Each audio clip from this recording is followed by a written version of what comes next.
Hello guys, welcome to HFY Galaxy Chronicles. Please like and subscribe my channel. The day of exile, Jake Morrison tried not to let his hands shake as he stood in the center of the council chamber. The room was so big that clouds drifted near the ceiling, and 12 alien delegations floated on shining platforms around him, each one waiting for him to fail. He was the face of humanity today, but not by choice. The black suit he wore was tight in the shoulders, and he felt the eyes of his only two human companions behind him, Colonel Lisa Hayes and Dr. Sam Parker. Lisa wore her medals, and Sam clutched a briefcase, but both looked as uncertain as Jake felt. The Zephyrians, tall beings made of blue crystal, spoke first. Their leader, High Counselor Vexthara, didn't bother with greetings. The human species has broken the sacred accords. You have built colonies without permission. You have given technology to primitive worlds. You have befriended outcasts and interfered with natural evolution. You have manufactured weapons that threaten the balance. Jake raised his voice, making it echo. We only tried to help. We brought medicine, food, and energy to people in need. We never meant to break your laws, but we were never part of your old agreements, and you never let us join when we arrived. The Granite Collective, living mountains of gray stone, rumbled their answer. Ignorance does not excuse defiance. All must obey the council. Sam Parker tried to reason. You talk about order, but some of the species we helped were dying. If not for humans, millions would have perished in plagues and disasters you chose to ignore. The Hive Collectives. Speaker, an insectoid with a face of clicking mandibles, hissed. You helped them for your own benefit. Trade, power, influence, conquest by kindness. Lisa Hayes had heard enough. We'd never asked for anything. We've spent decades sharing our technology and ideas, even when we knew it meant losing a competitive edge. We never wanted to rule. We just wanted a place among the stars. Vexthara held up a crystalline hand. You learn too quickly. You adapt too fast. That is the problem. The galaxy has order rules that must not change. You break the rules because you think you can do anything. The council cannot risk more chaos. A voice boomed from the back belonging to Stone Speaker Korf of the Granite Collective. The time for talk is over. We call for a vote, expel humanity from the Galactic Council. One by one, the 12 platforms glowed with yes votes. Every hand, tentacle, or pseudopod raised in unison against Earth. The sentence was spoken without emotion. Humanity is hereby exiled from galactic civilization. All colonies beyond Sol are illegal. All trade agreements are void. You have 1 year to withdraw, or your people will be removed by force. Jake felt his anger rise, but he kept his voice calm. You're making a mistake. We only wanted to build a future together. Now you're throwing us away. Exara's face never changed. You are free to return to Earth, that is all. Jake gave one last look around the circle of alien faces, then gathered his team and walked out, the heavy doors closing behind them.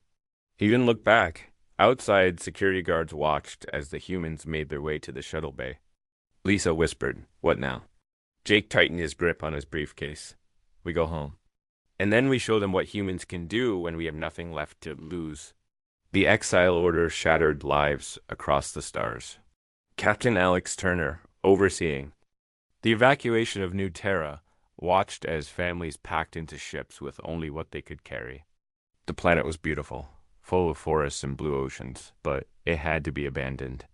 All that would remain were empty cities and the ruins of 20 years of hope. Commander Nina Ross called from the comm station. All civilians clear, Captain. The Zephyrians are inbound. What are your orders? Alex's voice was heavy. Execute Protocol 7. The crew had trained for this, demolishing everything that could be of use to their enemies. The explosions lit up the night, and as Alex's ship lifted off, he watched the sensors as their colony went dark by their own hand. Back on Earth, President Katie Brooks stood in the war room, surrounded by exhausted advisors. Screens showed red and yellow warnings everywhere as the blockade tightened. General Stone briefed the group on the Human Containment Initiative, a plan to cut Earth off from all of space. We're alone. And if we fight, we'll be outnumbered 100-1. President Brooks listened as Carol White, the director of intelligence, listed every ally who had gone silent. No one will help. They're afraid. Brooks stared at the holographic galaxy, lights winking out one by one. There has to be another way, she said, barely above a whisper.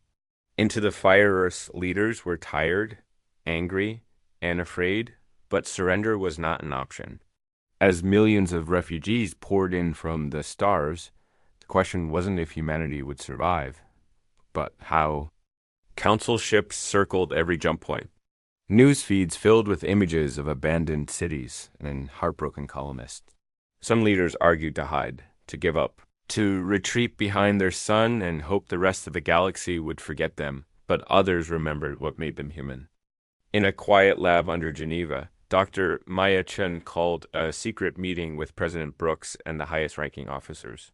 She carried a black case, and her voice was steady but urgent. We have one chance, the Prometheus Project. My team has spent 5 years developing technologies the Council doesn't believe are possible. She set 3 small metal cubes on the table. They looked harmless, but she handled them like precious stones. The first is the quantum consciousness interface.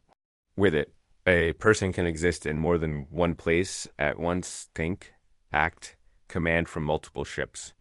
The second is the reality anchor, which lets us create a field where our laws of physics override the galaxies. And the third is the temporal paradox engine.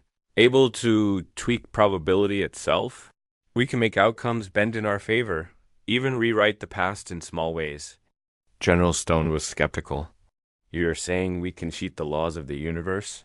Chun pressed a button. Suddenly, there were 2 of her standing in the room, both moving in sync. They spoke together, voices identical. We've already tested it. The room went silent. When the second Chun faded away, everyone knew they were looking at the impossible.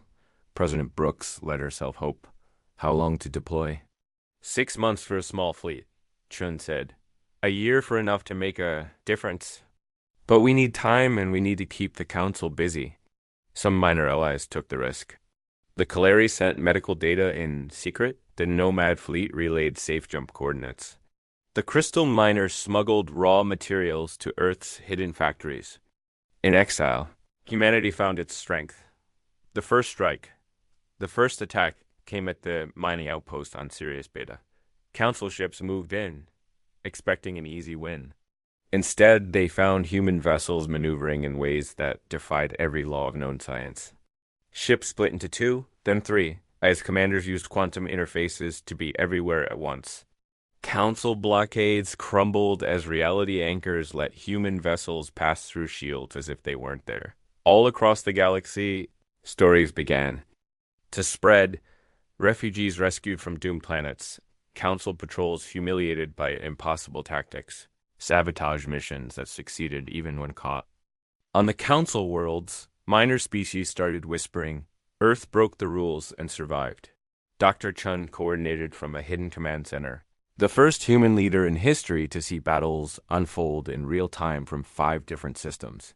She passed orders to Captain Turner and Commander Ross, their ships moving with precision.